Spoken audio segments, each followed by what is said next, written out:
मराठीत एक सुंदर म्हण आहे, अति तेथे माती.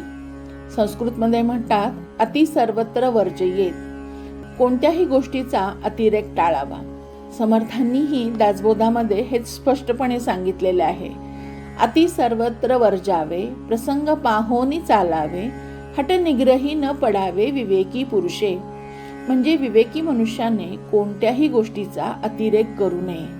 देह टिकवण्यासाठी प्रमाणात विषय सेवन शास्त्रालाही मान्य आहे. म्हणूनच आपल्या धर्मात सण, उत्सव, संगीत, कला, मनोरंजन, स्वादिष्ट भोजन या सर्वांची सुंदर व्यवस्था आहे. परमेश्वरानेच विषय निर्माण केले आहेत, त्यामुळे त्यांना मानवी जीवनात योग्य ते स्थान आहे. परंतु विषयांचा अतिरेक म्हणजे अधःपतनाची सुरुवात. समर्थांचा हा श्लोक केवळ विषय त्याग सांगत नाही, तर विषयांच्या अतिरेकामुळे मनुष्याची बुद्धी, मन, जीवन आणि आत्मकल्याण कसे नष्ट होते हे अत्यंत प्रभावीपणे सांगते. श्लोक क्रमांक 64. अति मूढत्या दृढबुद्धी असेना, अति कामत्या रामचित्ती वसेना, अति लोभत्या क्षोभ होईल जाणा, अति विषयी सर्वदा दैन्यवाणा. जय जय रघुवीर समर्थ. अति मूढत्या दृढबुद्धी असेना. समर्थ म्हणतात, जो विषयांच्या मोहात पूर्णपणे अडकतो तो मूढ होतो. इथे मूढ म्हणजे कमी बुद्धीचा माणूस नव्हे, तो मूढ म्हणजे ज्याला स्वतःचे हित समजत नाही, हिताचे बोलणे ऐकण्याची तयारी नसते, चुकीचा सल्ला लगेच पटतो, योग्य मार्ग सांगितला तरी तो नाकारतो, क्षणिक सुखालाच जीवनाचे अंतिम ध्येय समजतो. अशा मनुष्याच्या बुद्धीवर रजोगुण आणि तमोगुणाचे आवरण आलेले असते. त्यामुळे त्याची बुद्धी दृढबुद्धी राहत नाही. तर दृढबुद्धी म्हणजे काय? जी बुद्धी योग्य निर्णय घेणारी आहे, धर्म काय अधर्म काय हे ओळखणारी आहे, सत्यावर ठाम राहणारी आहे आणि मोहापुढे न झुकणारी अशी बुद्धी जी आहे ती दृढबुद्धी आहे. भगवद्गीतेमध्ये 18व्या अध्यायात भगवान श्रीकृष्ण म्हणतात, तमोगुणाने झाकलेली बुद्धी अधर्मालाच धर्म समजते आणि प्रत्येक गोष्टीचा विपरीत अर्थ लावते. हेच समर्थ अतिमूढ ह्या एका शब्दात सांगतात. ज्ञानेश्वरीमध्ये सुद्धा ज्ञानेश्वर माऊली याच श्लोकावरती भाष्य करताना म्हणतात, तमोगुणाने झाकलेली बुद्धी सत्य असत्य ह्याचा योग्य निर्णय करू शकत नाही. विवेक नष्ट झाला की मनुष्य स्वतःच स्वतःच्या विनाशाचे कारण बनतो. अति कामत्या रामचित्ती वसेना.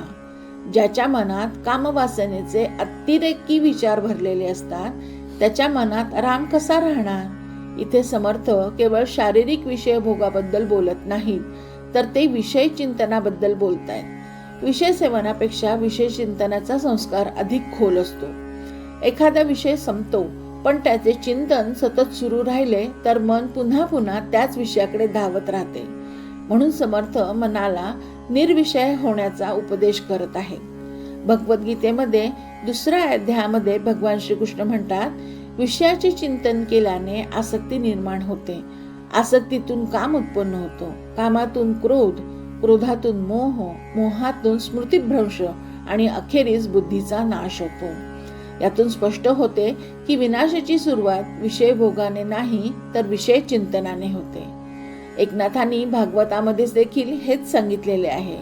मन विषयात रमले की भगवंतापासून दूर जाते, पण ज्या क्षणी मन भगवंतात रमते त्या क्षणी विषयांची ओढ आपोआप कमी होत जाते.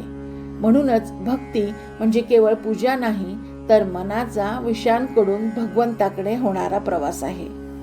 अति लोभत्या क्षोभ होईल जाणा. लोभाला कधीच शेवट नसतो. एक मिळाले की दुसरे हवे असते, दुसरे मिळाले की तिसरे हवे असते. मग मनात कायम असते चिंता, भीती, असुरक्षितता, मत्सर आणि असमाधान. यालाच समर्थ क्षोभ असे म्हणतात. लोभी मनुष्य बाहेरून श्रीमंत असला तरी आतून कायम अस्वस्थ असतो. भगवद्गीतेमध्ये 16व्या अध्यायात समर्थ ह्याचा उल्लेख करत आहेत. भगवान श्रीकृष्ण म्हणतात, काम, क्रोध, लोभ ही आत्मनाशाची 3 द्वारे आहेत. समर्थांच्या ह्या चरणात ह्याच तत्वांचा सारांश आहे.